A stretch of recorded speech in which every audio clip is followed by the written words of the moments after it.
Very pleased to be here today, and that was a nice, rousing start from Blackshire Elementary School. The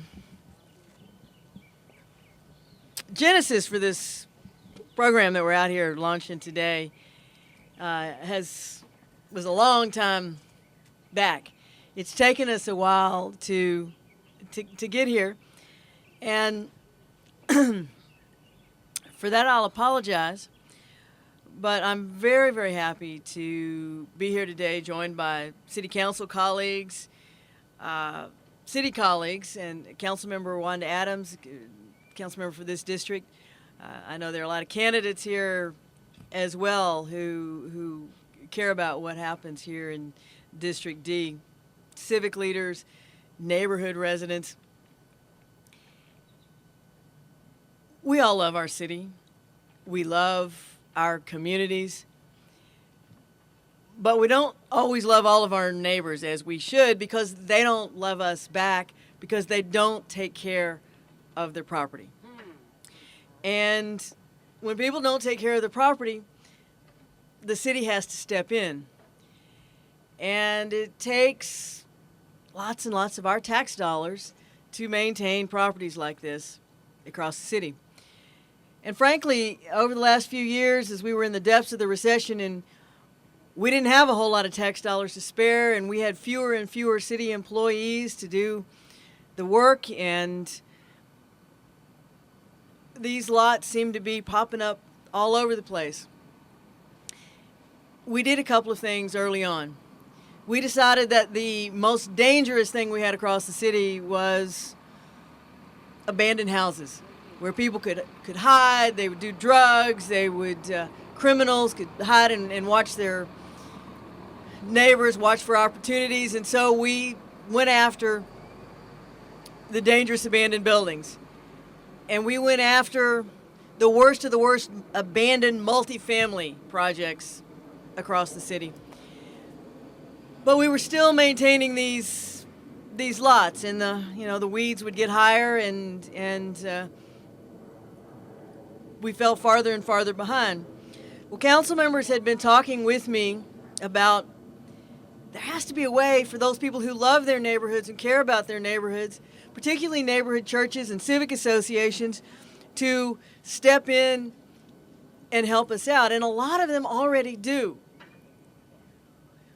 Would we be able to come up with a way where these civic groups, these nonprofit organizations, the churches who care about their neighborhoods and are already doing good work in the neighborhood, take over some of the responsibility, and instead of the city paying a contractor or taking a city employee and diverting them from the things that the city actually owns to clean up something like this, there had to be a way to do it. There had to be a way where we could work it out. Well, we have figured out a way to get it done. And I want to thank the council members who worked with us. I particularly want to thank the Department of Neighborhoods and Keep Houston Beautiful for their commitment to this. This new Mow-Down program allows us to do what we've always done, which is say if we have a bad lot, the city steps in. If we have to mow it, we put a lien on it. Whoever owns this property is not going to get away without consequences. But the people who live around here shouldn't have to look at this lot, and worry about this lot, and worry about, and this is clearly not the worst in the neighborhood. But we now have this mechanism. Overgrown lots, degrade neighborhoods, overgrown lots, you get rats, you get snakes, you get people hiding in the high weeds.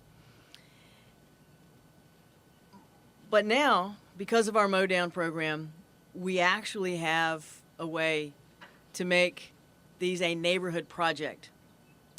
And it's fairly simple. Organizations will fill out a form, submit it to the Department of Neighborhoods, and pledge to keep up a lot. Now, we're not going to make neighborhood volunteers come in and do the hard first work. We're going to mow down this lot. But the neighborhood volunteers are going to agree to maintain the lot on a city schedule and to our standard, and we will pay them instead of a contractor. Pay them so that the money stays in the neighborhood.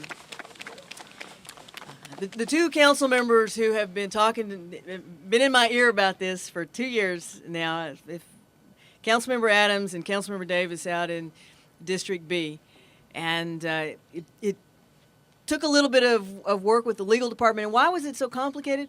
Well, there are some liability issues when you're asking volunteers to go in and clean something up, which is why we want to make sure we do the first pass and knock it down so that it's easier to maintain. There's the issue of the equipment, which is why we needed to link up with Keep Houston Beautiful. And in fact, here's some of the equipment that it belongs to Keep Houston Beautiful that they are making available. And I had asked for gas-powered weed eaters, but they've actually come up with some electric weed eaters, so it's actually even more environmentally friendly than we had originally proposed. This is a win-win all the way around. I'm excited about the possibility. This is the first lot that has been formally adopted, and we hope that there will be at least 100 lots adopted. The participating community groups will be paid the fee of $75 per lot, but again, they have to do the lots on a schedule, and it doesn't have to be groomed, but it is going to have to be neat. And we will provide the equipment, they provide the labor, and it allows people who care an opportunity to make their neighborhoods better.